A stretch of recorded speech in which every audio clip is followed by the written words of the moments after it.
કેટલાક લોકો એમ કહે જેની પાસે રૂપિયા નથી એનું જીવન વ્યર્થ છે.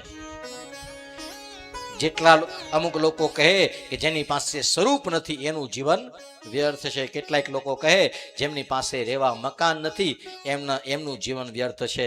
પણ સાહિત્ય કહે કે ગમે એ હોય કે ન હોય કાંઈ જાજો ફેર ન પડે, પણ જેના જીવનમાં ભગવાનની ભક્તિ નથી એનું જીવન વ્યર્થ છે.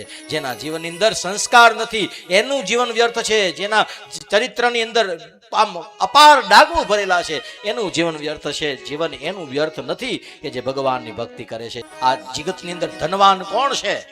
આ જીવનની અંદર આ જગતની અંદર ધનવાન એ છે કે જેના જીવનની અંદર ભગવાનની ભક્તિ છે. જુનાગઢમાં નવાબ થઈ ગયો. હા, પણ જુનાગઢ કોનું કહેવાય? કોનું કહેવાય?